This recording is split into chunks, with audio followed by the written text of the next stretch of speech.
Mbahaye ikaze nitwa na Cretine Ntirushwa, aha ni ku IBENDERA TV. Mu karere ka Nyanza umuyobozi afungiwe mu kigo cy'inzererezi, aho abumvise iyi nkuru bakomeje gutangara bibaza impamvu yaba yajyanwe mu kigo ngororamuco.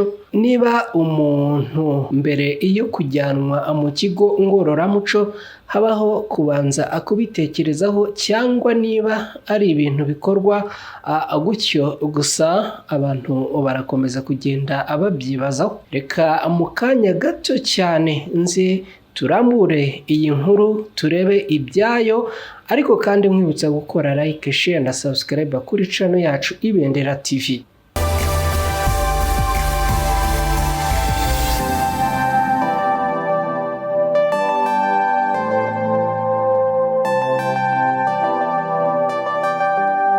Ikaze kuri mwese, aha ni ku IBENDERA TV. Mu karere ka Nyanza mu ntara y'Amajyepfo haravugwa umuyobozi wungirije w'akagari Sedo wasezeye akazi yizezwa gufungurwa, none bikaba byarangiye ahise ajyanwa mu kigo cy'inzererezi.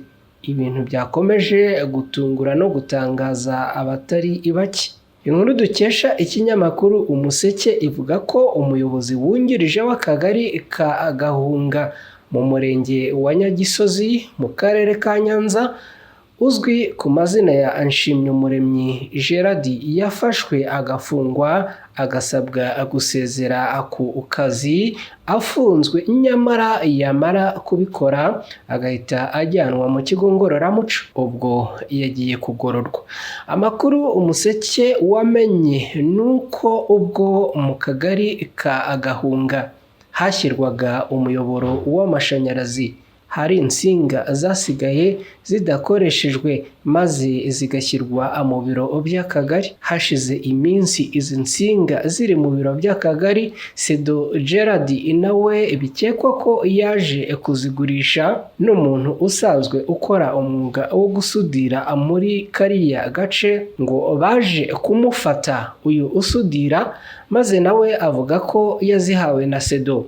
Niko kubata muri yombi bose, Sedo n'umusuderi. Abaje kubafungira kuri kasho zitandukanye zirimo n'iya Busasamana mu karere ka Nyanza mu ntara y'Amajyepfo. Umuseke kandi ukomeza uvuga ko inzego zimukuriye zamusabye guhita asezera akazi, kandi zimwizeza ko nahita abikora azarekurwa agafungurwa, dore ko yari afunzwe. Icyo gihe amakuru avuga ko yasezeye akazi, ariko akimara gutanga ibaruwa bukeye bahita bamujyana mu kigo cy'inzererezi Intyazo mu karere ka Nyanza, aho yasanze abandi barenga 17 nabo bakekwaho kwiba insinga z'amashanyarazi. Twagerageje kuvugisha umuyobozi w'akarere ka Nyanza Ntazinda Erasme, ariko ntibiradukundira. Polisi ivuga ko itazihanganira na rimwe umuntu wese wiba insinga z'amashanyarazi, kuko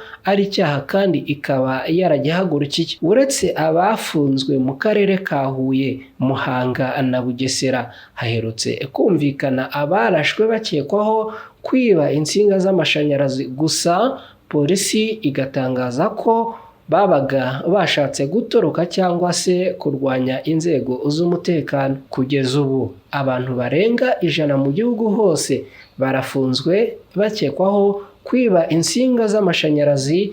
Polisi ikavuga ko iki cyaha kidakwiye gufatwa nk'ubujura busanzwe, bitewe n'ingaruka gifite ku gihugu no ku buzima bw'Abanyarwanda. Polisi kandi yibutsa umuntu wese ugifite insinga z'amashanyarazi mu rugo rwe, muri butike n'ahandi bidafite ubusobanuro ko yazitanga. Icyo umuntu yakwibazaho dusoza iyi nkuru ni kuki abibye izi insinga bajyanwa mu bigo ngororamuco, kandi iki ari icyaha gihanwa n'amategeko. Kuki uwakoze iki cyaha atajyanwa mu butabera ngo akurikiranwe? Indi nkuru twagarukaho ni inkuru ibabaje ndetse iteye agahinda, aho mu karere ka Muhanga umubyeyi amaze kubura abana be 2 bose bishwe n'ikizenga. Uzamukunda Laurence, umubyeyi w'imyaka 23 y'amavuko utuye mu karere ka Muhanga, amaze gutakaza abana be 2 baguye mu kizenga cy'amazi mu bihe bitandukanye. Uzamukunda Laurence atuye mu mudugudu wa Nyabugwiza, akagari ka Kanyinya, mu murenge wa Muhanga, aho mu karere ka Muhanga. Uzamukunda atangaza ko ku cyumweru tariki ya 19 Ugushyingo muri uyu mwaka w'2023 yavuye iwe atabaye umusaza wari waguye mu umugunguzi, afata umwana we w'umwaka umwe n'igice amusigira abana b'abaturanyi. Avuga ko muri abo bana nta murezi we wari ubarimo kubera ko bose bari batoya, yibwira ko ava ku itabaro agasanga bakiri kumwe. Avuga ko nta muntu mukuru wari wamusigaranye kuko bose bari bagiye gutabara. Gusa ariko ngo yatunguwe no kumva bamubwiye ko umwana we yacitse bagenzi be akagwa mu mazi mu kizenga, aho baje kumuvanamo yapfuye. Uyu mubyeyi avuga ko mu mwaka w'2021 nabwo imfura ye yaguye mu cyobo cy'amazi, batabaye basanga nawe yamaze gushiramo umwuka. Mukandori Anatari wo mu mudugudu wa Gisasa mu kagari ka Mbiriri avuga ko ibizenga nk'ibi biri ahantu henshi mu midugudu y'abaturage itandukanye, agasaba yuko hakwiriye kubaho igikorwa cyo gusibanganya ibi bizenga mu rwego rwo kugira ngo bidakomeza kubatwara ubuzima bw'abantu. Umunyamabanga nshingwabikorwa w'umurenge wa Muhanga,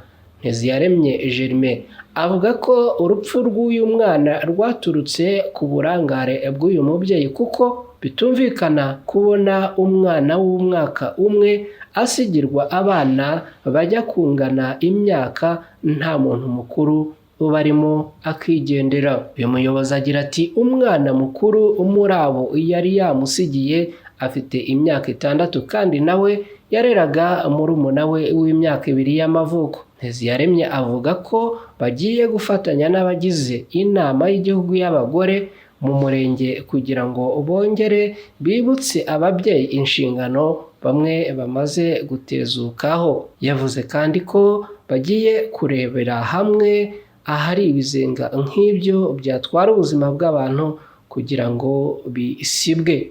Niyo yandika Amos wishwe n'amazi y'ikizenga yashyinguwe ku gicamunsi cyo kuri uyu wa mbere tariki ya 20 Ugushyingo muri mwaka w'2023.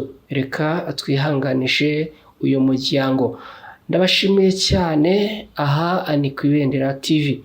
Ndabibutsa ko ari inkuru zitandukanye twagarukagaho, nkaba mbifuriza gukomeza kugira ubuzima buzira umuze mubana natwe ku Ibendera TV. Nitwa na Christine Ntirushwa, mugira amahoro.